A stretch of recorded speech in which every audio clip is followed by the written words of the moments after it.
बच्चों इस वीडियो में हम लोग बात करेंगे केमिकल इक्वेशन को बैलेंस करने के लिए। हालांकि हमने लास्ट के वीडियो में आप लोग को केमिकल इक्वेशन को बैलेंस करने बताया था हिट एंड ट्रायल मेथड से। यहां पर कोई हिट एंड ट्रायल मेथड की बात नहीं करेंगे, यहां पर हम लोग बात करेंगे ABCD मेथड की। ABCD मेथड, ABCD मूवी आई है, ABCD 2 मूवी आई है। आज हम लोग ABCD मेथड से केमिकल इक्वेशन को बैलेंस करने वाले हैं। तो बच्चों मैं हूं आपका दोस्त अभिषेक और स्वागत करता हूं आपके अपने चैनल द नॉलेज आइलैंड में।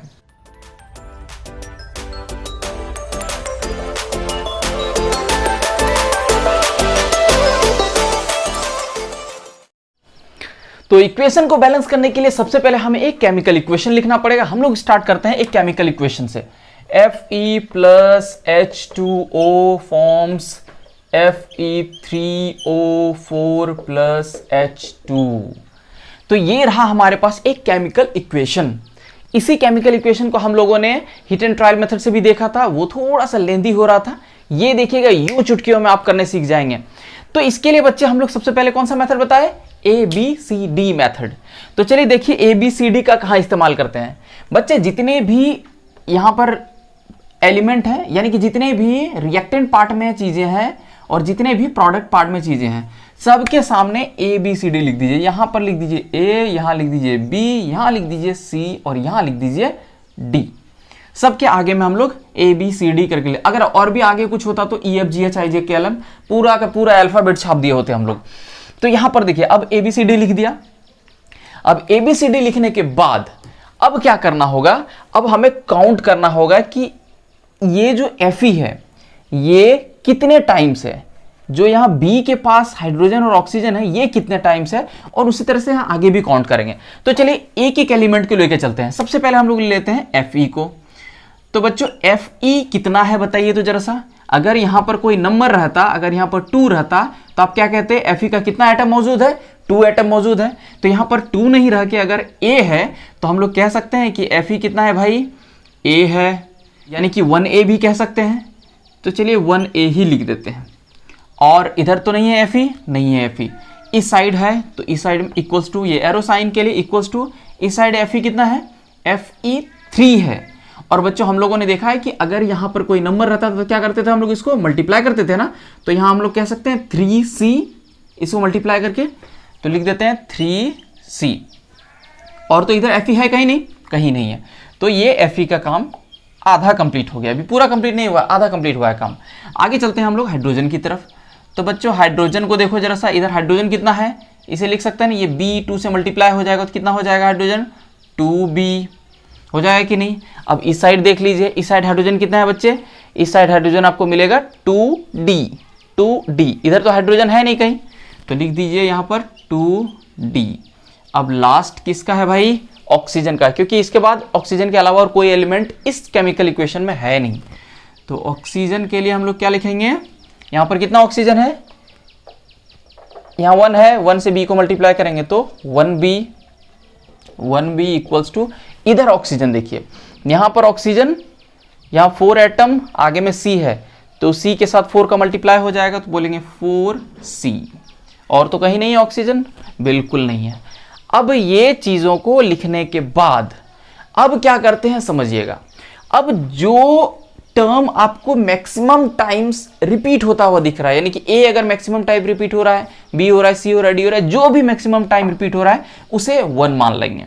यहां देखिए इस पार्ट में A आया है, यहाँ A नहीं है, यहाँ A नहीं है, A को छोड़िए, यहाँ C एक है, यहाँ एक C है, यानी कि 2 बार C आया है।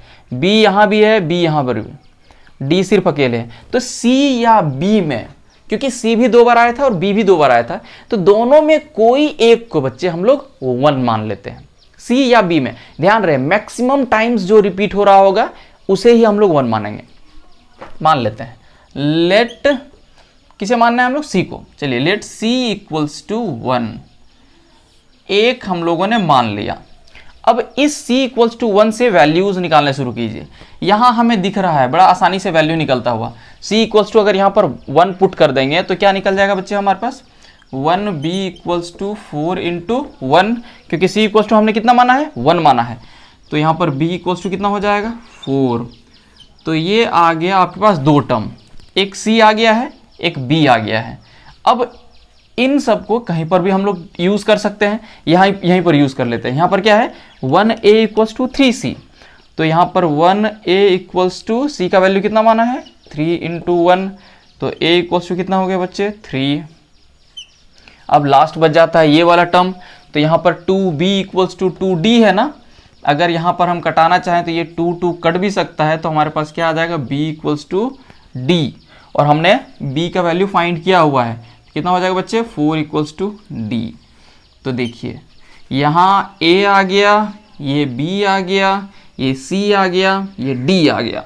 अब a b c d को a b c d के जगह पुट कर देंगे, और जैसे हम लोग पुट करते हैं हमें मिल जाएगा बैलेंस्ड इक्वेशन। फटाफट देखिए पुट करके, यहाँ a था ना, a के जगह पे पुट कर देता हूँ, यहाँ लिख देता हूँ a के जगह पर 3 है तो हो जाएगा 3fe प्लस b के जगह पे 4, तो 4H2O फॉर्म्स, c हमारा कितना था 1 था, तो यहाँ 1 लिखने की ज़रूरत है क्या, बिल्कुल नहीं ज़रूरत है, क्योंकि हम लोगों ने कभी लिखा ही नहीं है 1 को। और DH2 था, d का वैल्यू कितना था अपना बच्चे, किधर गया, ये रहा 4, तो 4H2। ये देखिए ये रहा आपका बैलेंस्ड इक्वेशन। यकीन नहीं हो रहा है, चेक करते हैं। देखिए इधर Fe कितना है बच्चे 3Fe, इधर Fe कितना है 3Fe कंप्लीटेड। हाइड्रोजन कितना है बच्चे यहाँ 4 2 8, हाइड्रोजन इधर कितना है 4 2 8 डन। ऑक्सीजन कितना है यहाँ पर 4 1 is 4, ऑक्सीजन इधर 4 1 is 4।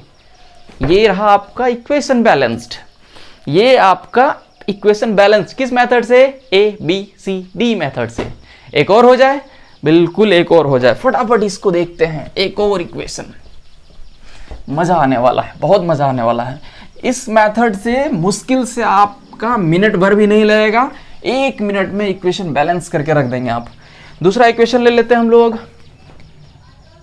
PbNO3 होल 2, यानी कि लेड नाइट्रेट। लेड नाइट्रेट को जब हम लोग हीट करेंगे तो हमें मिल जाएगा lead oxide PbO plus nitrogen dioxide plus oxygen. Yes ठीक है बच्चे, तो ये रहा अपना रिएक्शन, ये रहा हमारा केमिकल इक्वेशन। अब इसे एक बार फिर से बैलेंस करेंगे। फटाफट क्या करना होता है हम लोग को, सबसे पहले ABCD, यहाँ पर लिख दिया A, यहाँ लिख दिया A, यहाँ लिख दिया B, यहाँ लिख दिया C, यहाँ लिख दिया D, EFGHIH अगर रहेगा तो लिख देंगे।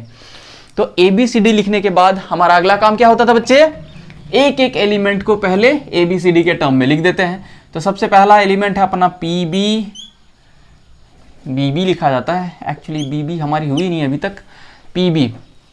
तो PB कितना है भाई, एक ही है ना, यहाँ 1 है, 1 एटम है, तो लिख सकते हैं A।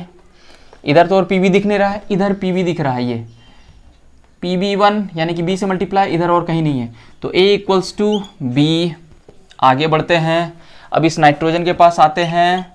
नाइट्रोजन कितना है बच्चे, नाइट्रोजन यहाँ 1 है, लेकिन इधर 2 से मल्टीप्लाई है, ये 2 नाइट्रोजन के साथ भी है, ऑक्सीजन के साथ भी है, तो 2 नाइट्रोजन, तो यानी कह सकते हैं कि 2A। नाइट्रोजन अभी कितना है 2A, इधर नाइट्रोजन को ढूंढिए, ये रहा नाइट्रोजन। नाइट्रोजन कितना है बच्चे 1, और किसके साथ है C के साथ, तो यानी कि 1C। आगे बढ़ जाते हैं हम लोग, नाइट्रोजन हो गया, लास्ट बच गया ऑक्सीजन। अब ऑक्सीजन इधर कितना है, अभी अभी मैंने बताया, ये 2 इसके साथ भी मल्टीप्लाइड, यानी 3 2 6, तो A के साथ 6A, 3 2 6, 6A। इधर ऑक्सीजन कितना, अरे बाप रे, इसमें तो सारे में ऑक्सीजन है, चलिए देख लेते हैं। इसमें कितना हो जाएगा बच्चे 1B प्लस, क्योंकि यहाँ 1 था, यहाँ पर ये 2C हो जाएगा, प्लस यहाँ पर 2D। ये चैलेंजिंग है, इसमें मज़ा आने वाला है, ये थोड़ा सा मज़ा आने वाला है।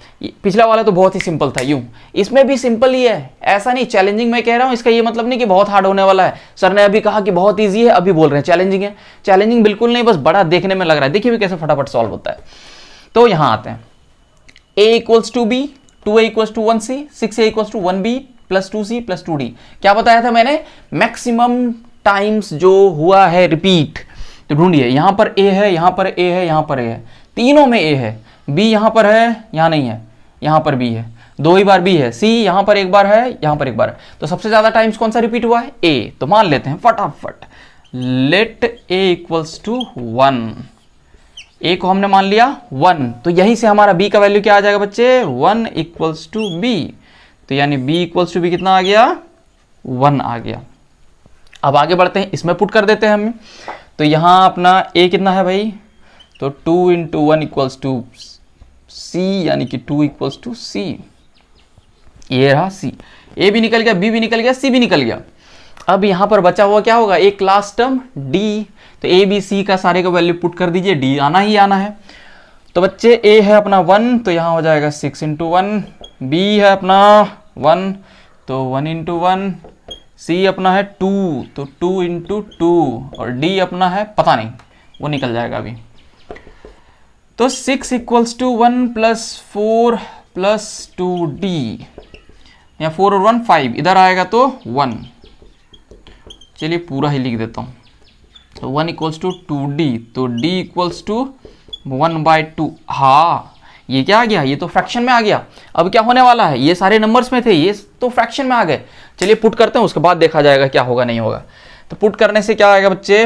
a के जगह पे 1 पुट कर दिया, तो pb लिखने की जरूरत है नहीं, PbNO3 होल 2, यहाँ से b के जगह पे 1, तो हो जाएगा PbO plus C equals to 2, 2NO2 plus D equals to 1/2। अब ये 1/2 फ्रैक्शन में आ गया। अब इस फ्रैक्शन को हटाना तो पड़ेगा। तो बच्चे इस फ्रैक्शन को हटाने के लिए हमें क्या करना होगा? अगर मैं 2 से इसे मल्टीप्लाई कर दूं, इस पूरे इक्वेशन को, क्या हो जाएगा? याद कीजिए, आप लोग इस तरह से किए हैं, मैथ्स में बहुत सारा चीज किए हैं इस तरह से। जैसे ही 2 से मल्टीप्लाई करेंगे, यहां पर 2 से मल्टीप्लाई होगा, यहां पर भी 2 से मल्टीप्लाई होगा, यहां पर भी 2 से मल्टीप्लाई होगा, और यहां पर भी 2 से मल्टीप्लाई होगा। यानी कि पूरा का पूरा इक्वेशन में 2 से मल्टीप्लाई होने वाला है। तो चलिए किए देते हैं। तो बच्चे जैसे यहाँ 2 से मल्टीप्लाई हो जाएगा, यहाँ पर 2 से मल्टीप्लाई कर दीजिए। तो यहाँ 2 से मल्टीप्लाई होगा तो बच्चे क्या हो जाएगा? ये 2 इसके साथ कट जाएगा, यहाँ लिख देंगे 2, तो कटेगा कि नहीं करेगा? चलिए एक स्टेप करके दिखा देता हूँ। यहाँ हो जाएगा 2PbNO3 होल 2, यहाँ पर आ जाएगा 2PbO प्लस यहाँ 2 4NO2 प्लस यहाँ 2 आ जाएगा, तो 2 कट जाएगा, यानी कि O2। ये रहा आपका बैलेंस्ड इक्वेशन। ये रहा आपका बैलेंस्ड इक्वेशन। यकीन नहीं हो रहा है, इतना आसानी से हो रहा है, चेक करके देख लीजिए। यहां पर Pb कितना है बच्चे? 2। यहां पर Pb कितना है? 2। यहां पर नाइट्रोजन कितना है? 2 इधर हो गया, इधर 2, यानी कि 2 2 जा 4 नाइट्रोजन, इधर ढूंढिए 4 नाइट्रोजन। ऑक्सीजन देखते हैं, 3 2 जा 6 और 6 2 जा 12।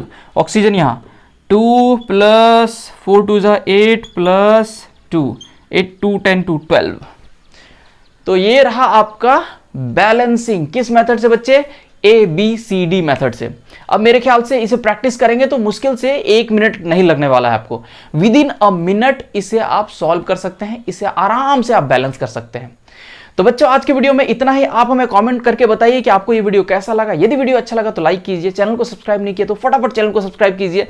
मिलते हैं अगले वीडियो में। आज के वीडियो में इतना ही। साथ बने रहने के लिए बहुत बहुत धन्यवाद।